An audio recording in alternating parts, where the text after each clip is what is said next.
उत्तराखंड की ओर से काफ़ी बड़ी अपडेट आ रही है। जी हाँ, उत्तराखंड के अंदर 25 मई तक लॉकडाउन लागू हो गया है। जैसा कि आप सभी को पता ही है, 17 मई को अनाउंस करा गया था ये रात के वक्त, और ये सरकार का आदेश है, ये देख सकते हो डिस्प्ले पे। और इस वीडियो में हम पूरा डिस्कस करने वाले हैं 25 मई तक लगे लॉकडाउन की आखिरकार क्या गाइडलाइंस हैं, ट्रेवल की क्या गाइडलाइंस है, क्या खुलेगा, क्या बंद रहेगा, किन को मिलेगी छूट, किन पर रहेगी पाबंदी, सारा डिस्कस करेंगे। तो चलिए शुरुआत करते हैं। आगे बढ़ने से पहले कहूँगा चैनल जरूर सब्सक्राइब कर लीजिएगा। तो देखिएगा यहाँ पर साफ साफ आप देख सकते हो, ये 17 मई का आदेश है और इसमें लिखा हुआ है कोविड-19 के संक्रमण को कंट्रोल करने के लिए कोविड कर्फ्यू के संबंध में 7 दिनों के लिए हम कोविड कर्फ्यू की अवधि को आगे बढ़ा रहे हैं। ठीक है, और वो भी गाइडलाइंस के तहत।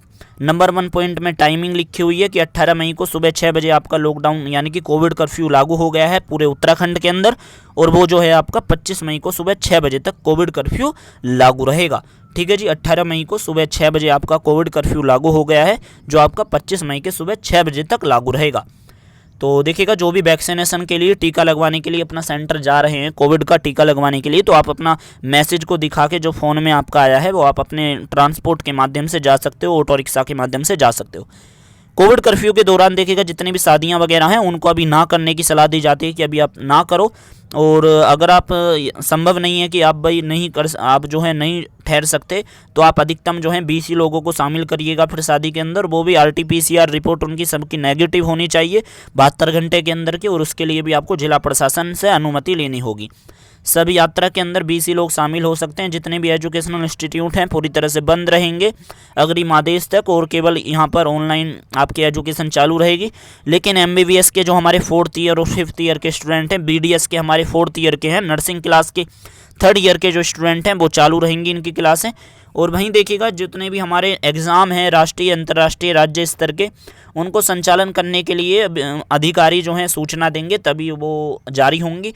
जितने भी देखिएगा आपके भीड़ भड़ाक वाले स्थान हैं, जैसे सिनेमा हॉल है, आपका शॉपिंग मॉल है, व्यापारिक प्रतिष्ठान है, कमर्शियल कॉम्प्लेक्स जितने भी हैं, बाजार है, जिम है, खेल संस्थान है, स्टेडियम है, खेल के मैदान है, स्विमिंग पूल है, मनोरंजन पार्क है, आपका थिएटर है, ऑडिटोरियम है आदि, पूरी तरह से समस्त गतिविधियां अग्रिम आदेश तक बंद रहेंगी। ठीक है, और जितने भी दोस्तों प्रकार की आपकी गैदरिंग हो रही है, भीड़ भड़ाका हो रहा है, जहां भी मतलब कि कहने का मतलब जहां भी गैदरिंग हो रही है बड़े स्तर पर या किसी भी स्तर पर, चाहे वो किसी भी प्रकार की हो, खेल से जुड़ी हुई हो, मनोरंजन से, शिक्षा से जुड़ी हुई हो, राजनीतिक हो, सामाजिक हो, पूरी तरह से बंद रहेंगे किसी भी प्रकार के इवेंट। और देखिएगा शराब की दुकानों के रिगार्डिंग बता रखा है, शराब की दुकानें हमारी बंद रहेंगी, इस बात का भी ध्यान रखिएगा। तो यहाँ पर साफ साफ लिखा हुआ है मंदिरा की दुकानें एवं बार जितने भी हैं आपके अग्रिम आदेश तक बंद रहेंगे। ठीक है, जितने भी आपके बार हैं वो भी बंद रहेंगे और मंदिरा की दुकानें भी हमारी बंद रहेंगी। और ट्रेवल के रिगार्डिंग यहाँ पर गाइडलाइंस दे रखे हैं, बड़े ध्यान से सुनिएगा।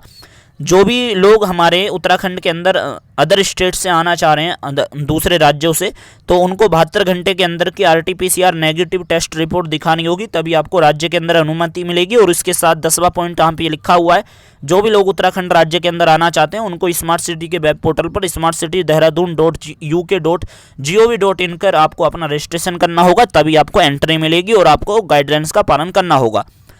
11वें पॉइंट में दे रखा है, जो देखिएगा जो भी बाहरी राज्य से उत्तराखंड राज्य के अंदर आना चाह रहे हैं अपने गांव वगैरह में, अपने प्रवासी और अपने पैतृक गांव आ रहे हो, तो आपको आइसोलेट करा जाएगा अपना 7 दिनों के लिए। ठीक है, अगर आपका लक्षण कुछ नहीं पाए गए तभी आपको भेजा जाएगा। ठीक है, और उसमें जितने भी आपको फैसिलिटी मिलेगी क्वारंटाइन सेंटर में, तो वो बिल्कुल फ्री होगी, उसके लिए राज्य खर्च करेगा सारा पैसा। ठीक है, स्टेट फाइनेंस कमीशन के द्वारा होगा। ओके, और जितना भी है देखिएगा यहाँ पर वही बता रखा है, जिला प्रशासन जो है अपने पिछली साल की तरह प्रशासन जो है क्वारंटाइन सेंटरों को बढ़ा सकता है और जिले स्तर पर अपने जो उसका खर्च है वो लिया जाएगा। तो ये मतलब कि राज्य सरकारों के लिए है, जिला प्रशासन के लिए, आम जनता के लिए नहीं है। तो देखिएगा कोविड कर्फ्यू के दौरान जितने भी आपके भीड़ भाड़ वाले स्थान हैं उनको निरंतर सैनिटाइज करा जाएगा, जैसे रेलवे स्टेशन है, मार्केट है, मंडी है, बस स्टैंड है, आवासीय क्षेत्र हैं, सार्वजनिक स्थल हैं, पूरी तरह से सैनिटाइज करते रहेंगे। कोविड कर्फ्यू की अवधि में आपकी जो सेवाएं हैं देखो, जो मैं आपको बताऊंगा, तो वो दुकानें हैं, ऑफिस हैं, आपके सोशल डिस्टेंसिंग और कोविड सेफ्टी प्रोटोकॉलों के साथ कार्य करने की छूट प्रदान की जाती है। लेकिन किन लोगों को छूट दी गई है बड़े ध्यान से देखिएगा। तो देखिएगा दोस्तों, जितने भी हमारे आयुष यानी कि हमारे स्वास्थ्य सेवाओं से जुड़े हुए जितने भी लोग हैं, जितनी भी आपकी सर्विस है, मेडिकल स्टाफ है, जितना भी है, कुछ भी हो, पूरी तरह से उनको 24 घंटे तक मतलब कि हमेशा उनको पूरी छूट है। तो देखिएगा चिकित्सकीय, नर्सिंग होम और क्लिनिक और टेली मेडिसिन सेवाएं, ओके, डिस्पेंसरी, केमिस्ट और फार्मेसी, जन औषधि केंद्र, पूरी तरह से देखिएगा हेल्थ सेक्टर पूरी तरह से खुला रहेगा। ये बार बार बताने की जरूरत नहीं है। जितने भी लैब वगैरह है कोविड-19 संबंधित, जितने भी अस्पतालों में हमारे वाहन वगैरह जा रहे हैं, ठीक है, वो भी पूरी तरह से खुले रहेंगे। दवाओं की दुकानें हैं, ऑक्सीजन निर्माण से जुड़े हुए संस्थान है, कच्चे माल और भी निर्माण कर रहे हैं जो भी, एम्बुलेंस निर्माण सहित, ठीक है, और स्वास्थ्य संबंधित बुनियादी ढांचे का निर्माण संस्थान भी खुले रहेंगे। वो चाहे देखिएगा वो हेल्थ सेक्टर के रिगार्डिंग मैन्युफैक्चर कर रहे हैं, ठीक है, कुछ भी है भाई वो पूरी तरह से हमारा खुला रहेगा। अब देखिएगा वहीं बात करें वित्तीय संस्थान जो आपके लिए जरूरी है, तो पहले बात करेंगे बैंक की। दो बैंक जो है हमारे सुबह 10 बजे से लेकर दोपहर 2 बजे तक ही खुलेंगे और एटीएम और बैंकिंग संचालन के लिए आईटी सेवाएं प्रदाता, बैंकिंग संपर्क, वीसी और एटीएम संचालन, नकदी प्रबंधन एजेंसियां, ये हमारे खुले रहेंगे, ठीक है। लेकिन बैंक की जो हमारी ब्रांच है वो 10 बजे से लेकर 2 बजे तक ही खुलेंगी और एटीएम जो है वो आपका खुला ही रहेगा, उसमें कोई दिक्कत नहीं है। सहकारी वित्तीय समितियाँ खुली रहेंगी और देखिएगा दोस्तों आवश्यक सेवाएं प्रदान करने वाले जो हमारे एम्प्लॉयज़ हैं स्टेट इंश्योरेंस कॉरपोरेशन के द्वारा क्षेत्रीय उप क्षेत्रीय शाखा कार्यालय, इनको भी मंजूरी है आने जाने की और संबंधित संस्थानों से कहा जा रहा है कि ये जो है आप कम से कम स्टाफ के साथ अपना कार्य करो और ज़्यादातर हो सके और कर्मचारी अपना वर्क फ्रॉम होम करें। और देखिएगा पब्लिक यूटिलिटीज़ से संबंधित जितनी भी सेवाएं हैं उनके रिगार्डिंग आप बताते हैं। तो देखिएगा जितना भी आपका तेल और गैस क्षेत्र है, उत्पाद का उत्पादन और हमारा परिवहन, वितरण और भंडारण, फुटकर बिक्री शामिल और जिसमें पेट्रोल, डीजल, मिट्टी का तेल, रसोई गैस आदि शामिल है, पूरी तरह से हमारा चालू रहेगा। पेट्रोल पंप वगैरह आपके खुले रहेंगे। राज्य स्तर पर बिजली का उत्पादन और प्रसरण और वितरण पूरी तरह से हमारा चालू रहेगा। डाकघर सहित डाक सेवाएं हमारी चालू रहेंगी। राज्य में नगर पालिका और स्थानीय निकाय स्तर पर जिला स्वच्छता और अपशिष्ट प्रबंधन क्षेत्र का संचालन जारी रहेगा। टेलीकॉम के इंडस्ट्री से जुड़े हुए जितने भी आपके टावर हैं उनके मैनेजमेंट के लिए और आपका प्रीपेड मोबाइल कनेक्शन के रिचार्ज और सुविधाओं सहित दूरसंचार, डीटीएच और इंटरनेट सेवाएं प्रदाता आदि जन सुविधाएं हेतु कर्मचारियों एवं वाहनों का आवागमन चालू रहेगा। देखिएगा दोस्तों जो आपकी मोबाइल की दुकानें हैं, जो रिचार्ज करते हैं और जो कनेक्शन प्रोवाइड करवाते हैं वो खुले रहेंगे, ठीक है। और देखिएगा अगला पॉइंट है जितने भी देखिएगा कमर्शियल और निजी प्रतिष्ठान हैं, जैसा कि देखिएगा नीचे यहाँ पर सूचीबद्ध दे रखा है, तो उनको मंजूरी है और उन पर जो पाबंदी है वो आप ध्यान से सुनिएगा, ठीक है। तो इनको मंजूरी दी गई है। तो देखिएगा कोविड कर्फ्यू के दौरान सार्वजनिक वितरण प्रणाली यानी कि जो भी आपका राशन की दुकानें हैं उसको सरल बनाने के लिए पीडीएस राशन के सस्ते गल्ले की दुकानें जो हैं हमारी वो 18 मई से लेकर 25 मई तक सुबह 7 बजे से लेकर सुबह 10 बजे तक ही खुल सकेंगी, ठीक है। राशन की दुकानें, किराने के सामान की दुकानें आदि जो हैं 21 मई को और सुबह 7 बजे से लेकर 10 बजे तक खुल सकेंगी। इस बात का ध्यान रखिएगा। केवल 21 मई को ही खुलेंगी राशन की दुकानें और किराने की दुकानें, जितनी भी की दुकानें हैं वो 21 मई को ही खुलेंगी इस सप्ताह में, वो भी 7 बजे से लेकर 10 बजे तक, ठीक है जी। तो जितने भी देखिएगा दोस्तों आपकी दुकानें वगैरह हैं, अगर आपको सामान खरीदना है वो आप 21 मई को ही खरीदिएगा सुबह 7 बजे से लेकर 10 बजे तक। और जो भी देखिएगा फल, सब्जी और डेयरी और दूध और बेकरी मैन्युफैक्चर और मांस, चिकन और मछली की बिक्री और उससे जुड़ी हुई आपका ट्रांसपोर्ट, वेयर हाउसिंग से संबंधित हमारी जितनी भी एक्टिविटी हैं वो दैनिक आधार पर चालू रहेंगी। इनको लिए पूरी मंजूरी है। अगर फल सब्जी मतलब कि देखिएगा ये तो रोज़मर्रा की ज़िंदगी की ज़रूरतमंद चीज़ें हैं, तो इनको अनुमति है सुबह 7 बजे से लेकर 10 बजे तक और ये प्रतिष्ठान सभी कोविड-19 के प्रोटोकॉल के साथ खुलेंगे। आम जनता को फल और सब्जियां आदि सीधी खरीद की मंडी के लिए मंडी परिसर में प्रवेश की अनुमति नहीं होगी, इस बात का ध्यान रखिएगा, ठीक है। क्योंकि भाई ज़्यादा भीड़ भड़ाका हो जाएगा। फिर अगर आप डायरेक्ट मंडी में जा रहे हो, आप दुकान से खरीदिएगा ना, जो छोटी आपकी दुकानें। जिला प्रशासन द्वारा स्थानीय विक्रेताओं के माध्यम से फल और सब्जी और डेयरी, दूध, मांस की होम डिलीवरी को प्रोत्साहित करा जाएगा कि आप भाई ज़्यादा से ज़्यादा होम डिलीवरी करो कि और उसके लिए आवश्यक सुविधाएं भी उपलब्ध कराई जाएंगी। होटल और रेस्टोरेंट और जितने भी हमारे भोजनालय हैं, ढाबे हैं, खाद्य पदार्थ के लिए होम डिलीवरी के लिए रसोई संचालित करने की अनुमति होगी। होटल ढाबे में बैठने की आपको सुविधा नहीं होगी, भोजन आप बैठकर खा सको उसकी सुविधा नहीं है, केवल होम डिलीवरी की सुविधा है। उससे जुड़े हुए जितने भी ट्रांसपोर्ट हैं आप लेकर जा सकते हो, खाना वगैरह। कोविड-19 के सुरक्षा को प्रोटोकॉल को देखते हुए यहाँ पर पशु चारा और बीज उर्वरक, जो कृषि से जुड़ी हुई हमारी सेवाएं हैं, जो काम कर रहे हैं, वेयर हाउसिंग है, परिवहन है, उनका ट्रांसपोर्ट, खुद की गाड़ी वगैरह 7 बजे से लेकर 10 बजे तक ही खुल सकेंगे, इस बात का ध्यान रखिएगा। उनसे जुड़ी हुई जितनी भी दुकानें हैं कृषि वगैरह से, ई कॉमर्स के माध्यम से प्लेटफॉर्म जैसे अमेज़ॉन है, फ्लिपकार्ट है, ब्लू डार्ट है, डीटीडीसी मंत्रा है, इनकी सेवाएं ऑनलाइन डिलीवरी वगैरह इनकी भी चालू रहेंगी। और खाद्य और किराने की वस्तुओं को फुटकर विक्रेताओं को भी होम डिलीवरी सेवाओं सेवाओं के लिए अनुमति होगी। प्रिंट मीडिया को भी पूरी तरह से आने जाने की इजाज़त है। दूरसंचार इंटरनेट सेवाएं प्रसारण के लिए पूरी तरह से इजाज़त है। पेट्रोल पंप, एलपीजी, पेट्रोलियम और गैस खुदरा भंडारण आउटलेट हमारी पूरी तरह से खुले रहेंगे। बिजली उत्पादन और आपका परिसरण और वितरण इकाई एवं सेवाएं पूरी तरह से, कोल्ड स्टोरेज, वेयर हाउसिंग, ये भी पूरी तरह से खुले रहेंगे।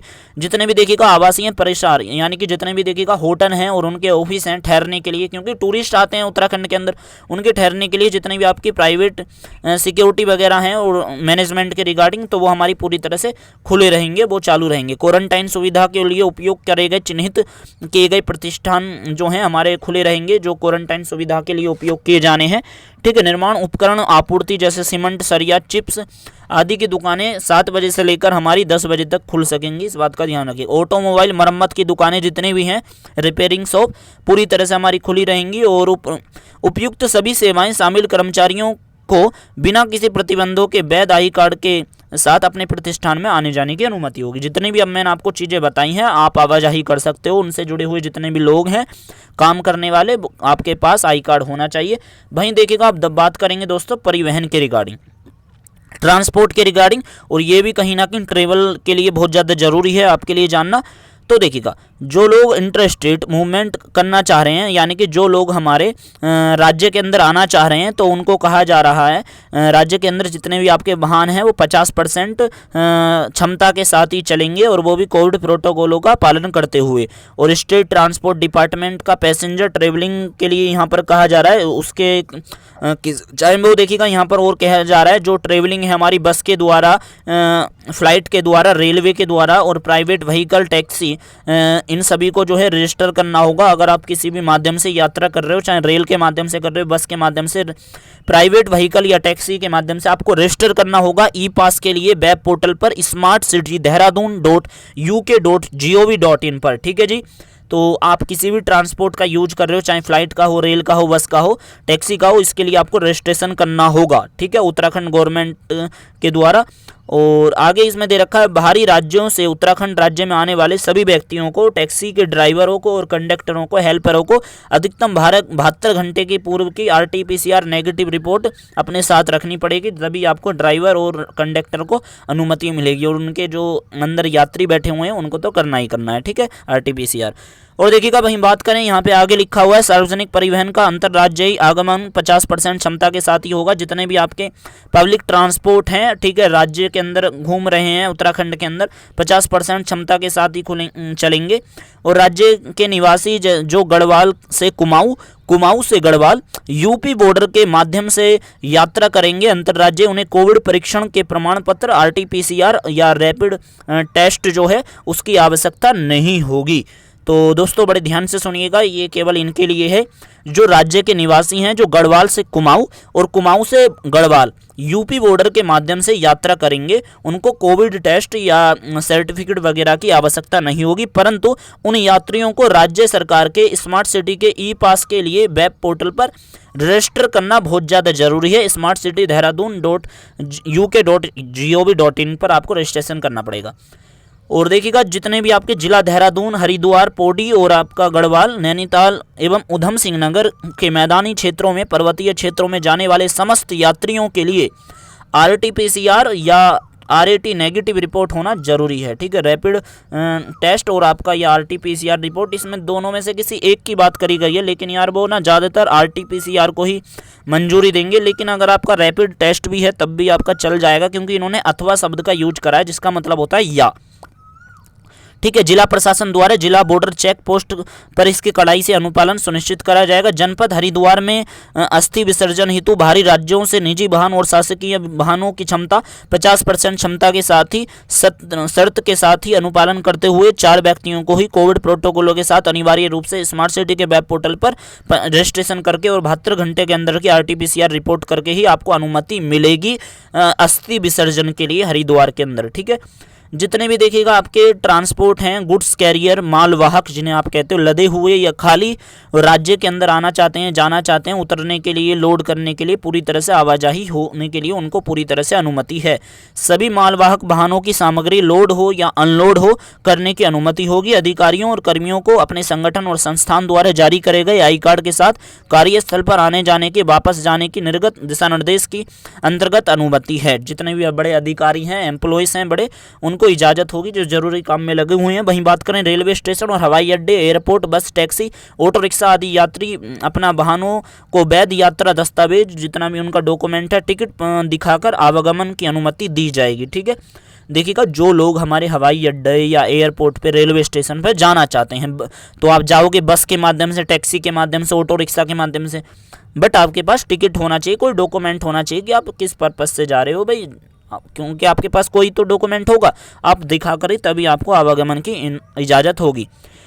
ऑटो और टैक्सी केवल इमरजेंसी सेवाओं के लिए ही आवाजाही में अनुमति होगी, इस बात का ध्यान रखिएगा। और इमरजेंसी का मतलब ये नहीं है कि भाई आप बाहर से आ रहे हो तो एयरपोर्ट तक आपको जाना है तो इमरजेंसी नहीं है, वो इमरजेंसी में शामिल ही है, क्योंकि एयरपोर्ट तक जाने के लिए आप अपना टिकट दिखाकर आवाजाही कर सकते हो। ठीक है, आपातकालीन सेवाओं वाले बीमार व्यक्तियों के लिए, जो इमरजेंसी सेवाओं वाले बीमार व्यक्ति हैं, उनके परिजन आवागमन की अनुमति अस्पताल चिकित्सक की पर्ची दिखाने पर ही आपको अनुमति मिलेगी, आपको अपने परिजन से मिलने के लिए। कोविड कर्फ्यू की अवधि के दौरान किसी भी व्यक्ति को राज्य के अंतर्गत अति आवश्यक कार्य, मेडिकल इमरजेंसी, परिजन की मृत्यु हुई तो आवागमन से संबंधित जिला प्रशासन से प्राप्त आवेदन पर वर्णित स्थिति का वेरिफिकेशन के बाद ही जिला प्रशासन द्वारा राज्य के अंदर की आवाजाही के अनिवार्य रूप से अनुमति दी जाएगी। लेकिन यहाँ पर राज्य के स्मार्ट सिटी के पोर्टल पे ई पास के लिए आपको अप्लाई करना पड़ेगा, इसके लिए भी। ठीक है, देखिएगा जो भी लोग हैं, आप मेडिकल इमरजेंसी के लिए जा रहे हो, उनको भी कुछ भी सहायता पहुंचानी है या मृत्यु भी हो गई है आपके परिजन की,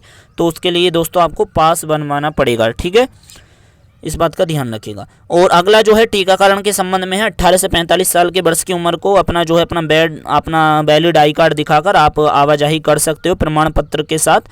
ठीक है, अनुमति होगी अब वैक्सीनेशन के लिए, अगर आप टेस्टिंग के लिए या टीका लगवाने के लिए जा रहे हो।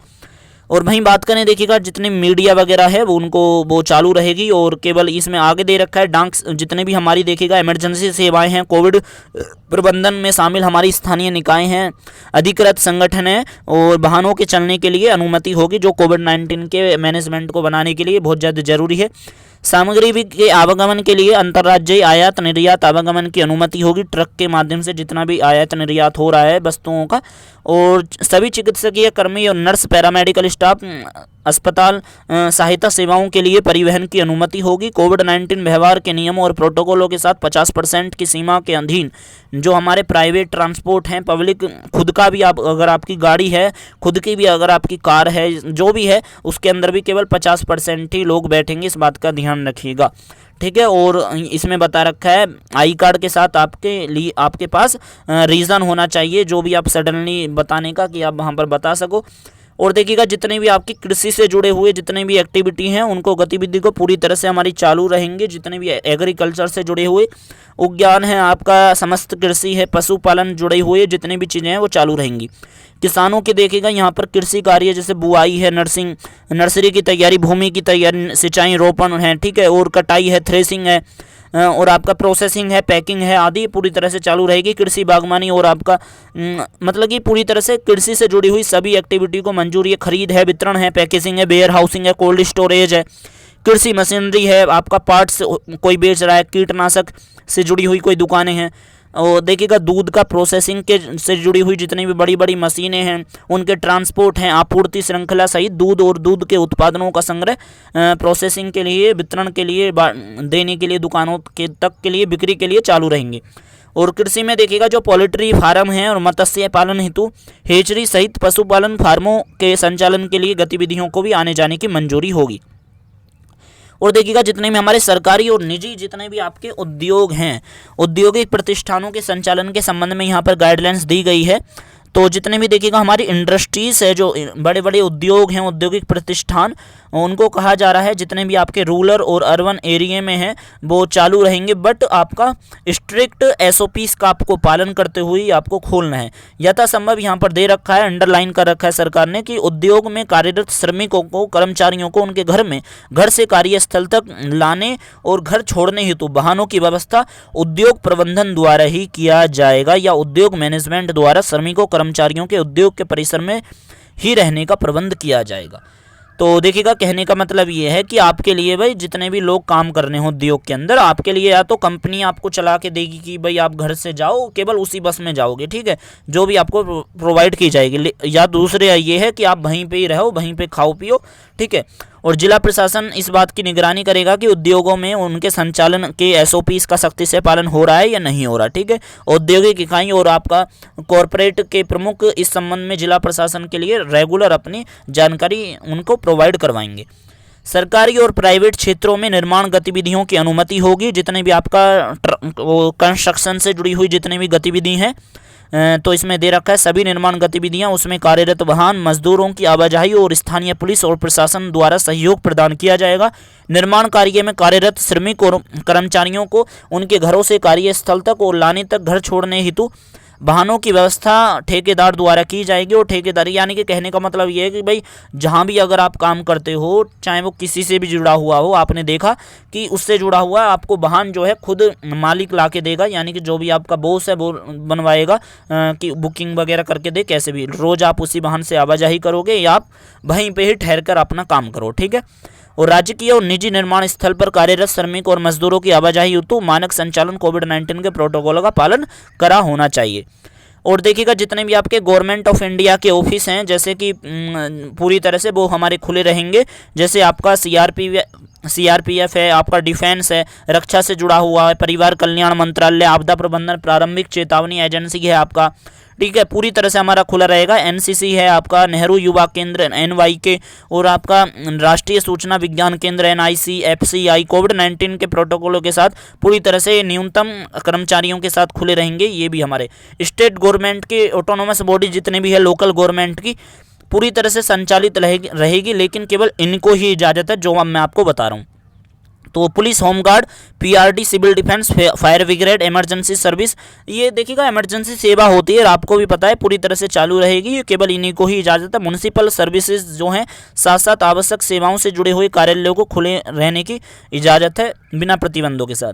और देखिएगा जितने भी देखिएगा हमारे वन कार्यालय, यानी कि जो हमारा फॉरेस्ट ऑफिस जितने भी हैं, चिड़ियाघर के संचालन की रखरखाव, नर्सरी, वन्यजीव और वनाग्नि और वनीकरण क्षेत्रों में सिंचाई, वृक्षारोपण आदि से संबंधित जितने भी आपके कर्मचारी हैं, उनको आवागमन के लिए, परिवहन के लिए, वृक्षारोपण और आपका सिल्वकल्चर के लिए, मतलब कि पूरी तरह से गतिविधियों के लिए आने जाने की मंजूरी होगी, ठीक है।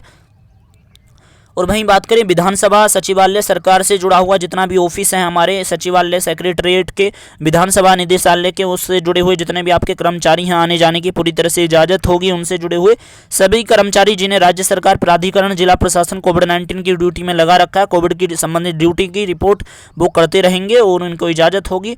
और देखिएगा यहाँ पर दिखा रखा है उपरोक्त से अतिरिक्त जिलाधिकारी आवश्यकता अनुसार किसी भी विभाग या कर्मचारी अधिकारियों को कोविड ड्यूटी में लगा सकते हैं तथा किसी भी विभाग के कार्यालय को खुलवा सकते हैं। वो आपके डीएम पर निर्भर करता है, ठीक है, कि कौन सा ऑफिस खोलना है, कौन सा नहीं, इसके अलावा। और ऑफिस जितने भी आपके प्राइवेट और सिविल सोसाइटी से सेक्टर से जुड़े हुए हैं, इसमें दे रखा है निजी और कॉरपोरेट और सिविल सोसाइटी क्षेत्र में कार्यालय बंद रहेंगे। ऐसे कार्यालय अपने कर्मचारियों को घर से ही काम करने के लिए प्रोत्साहित करेंगे। और वहीं है आगे इसमें गाइडलाइंस दे रखी हैं भाई, आपका गाइडलाइंस वो है कि कोविड के नियमों का, कि आपको मास्क पहन के रखना है, सोशल डिस्टेंसिंग बना के रखनी है, सार्वजनिक स्थानों पर थूकना वगैरह नहीं है। और कमज़ोर व संवेदनशील व्यक्तियों की सुरक्षा के लिए यहाँ पर बता रखा है कि आवश्यक और स्वस्थ संबंधी कारणों से ही आपको घर से बाहर जाने की अनुमति है, जैसे 65 साल से अधिक उम्र की आयु के लोग, ठीक है, और जो हमारे पर्सन हैं विद को आपका मोरवाइडिटीज, और मतलब कि गर्भवती और स्तनपान कराने वाली महिलाएं, और जो हमारे 10 वर्ष से कम उम्र के बच्चे हैं, उनको केवल आप स्वास्थ्य सेवाओं के लिए ही घर से बाहर निकलेगा। दंड के प्रावधान बहुत ज़्यादा हैं कि आपको IPC की धारा 188 के तहत सेक्शन 5160 जो हमारा आपदा प्रबंधन अधिनियम 2005 के तहत आपके खिलाफ सख्त कार्रवाई की जाएगी अगर आप इनके गाइडलाइंस का उल्लंघन करोगे। तो दोस्तों ये थी पूरी गाइडलाइंस जो हमारा देख सकते हैं यहाँ पर चीफ सेक्रेटरी हैं उत्तराखंड के ओम प्रकाश जी, उनके यहाँ पर साइन हुए थे 17 मई 2021 को। तो यही गाइडलाइंस की थी और आई होप कि आपको लंबी वीडियो है और आपने यहाँ तक वीडियो देखी, आपको बहुत ज़्यादा शुक्रिया कहना चाहूँगा। और अगर आपने वीडियो पसंद आई हो आपको तो चैनल ज़रूर सब्सक्राइब करिएगा। और बस इतना ही आज की इस वीडियो में। Thank you so much.